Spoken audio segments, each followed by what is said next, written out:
The nomination was a no-brainer.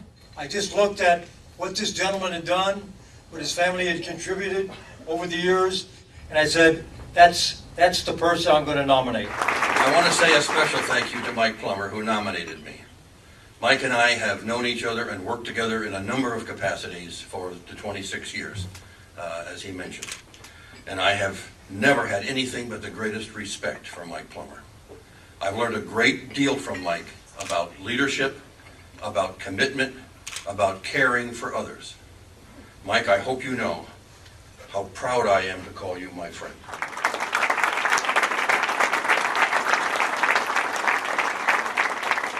Most of you are aware that I was the chamber exec here in the 1990s, and I used to be the one who made that phone call. And I'm very familiar with the initial reactions of the Shapiro Award recipients and the very humbling nature of it that it has on people. But nothing prepared me for the avalanche of goodwill that comes with it. I have been searching, struggling for weeks to try to figure out a way to explain to you my feelings. So my plan for tonight was just to come here and wing it and speak from my heart and hope that somehow my sincerity would convey to you the depth of my feelings. I had the opportunity to speak with Mr. Arnold Shapiro, who created the award in honor of his father, Israel. He told me about the award. He described its purpose and of his great respect for his father, who was his role model. And it occurred to me then, as it does vividly tonight, how similar his father's influence on him parallels my relationship with my dad. My dad was a pillar of strength. He was a man of principle, a man of faith. He was an Irish immigrant who believed strongly in taking care of, looking out for the underdog, having come from very humble beginnings in Ireland and having felt the sting of injustice firsthand as his family lost their farmland to the British throne. Dad owned a small automobile repair business in rural New York State, and his solution to virtually every problem was to work hard. He had little formal education, but he understood people better than anybody I have ever known. There were many, many nights when my brothers and I were hostage to Roche's garage into the wee hours of the night, waiting for Dad to finish a job so that he could take us home. Many of those late nights were spent trying to help him as best we could as he tried to make some major repair on a car of total strangers who broke down in the middle of nowhere when their transportation system died on them. More often than not, even we kids knew that there was very little hope of his getting paid for his efforts. Indeed, when he died, my mom found dozens of old wristwatches in his roll-top desk, unredeemed collateral that he had accepted from stranded customers. But a customer's inability to pay never influenced the quality of his work.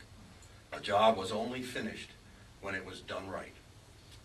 Dad taught us through his actions that people who don't have means are every bit as important as those who do. His lesson has stayed with me all my life, and with my brothers, who, I'm proud to say, continue to very successfully own and operate Roche's Garage in Callicoon, New York, under that very same philosophy.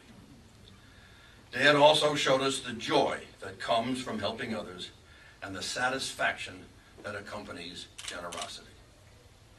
The memory of my dad's hard work habits, his self-sacrifice with those who needed help, the image of him leaning over that workbench in the wee hours, fabricating a part that couldn't be obtained any other way at that hour, or rebuilding a generator, or solving some mechanical riddle so that a family could get back on the road, have pushed me all my life to try to emulate him. And I have to believe, standing here, that he would be proud of me tonight.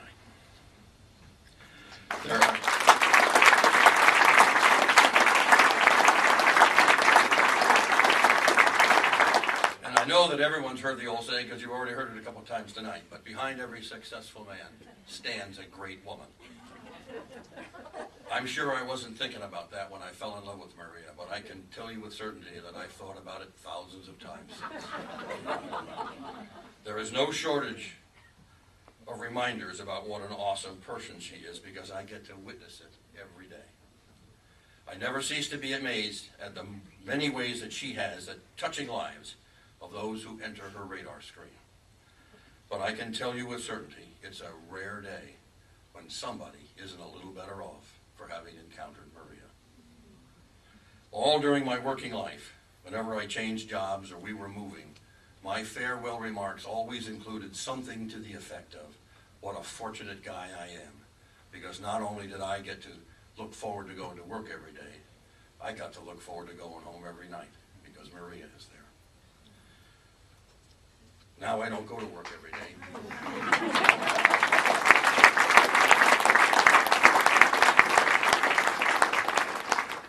Now I don't get to go to work every day, at least not in the traditional sense where I bring home a paycheck.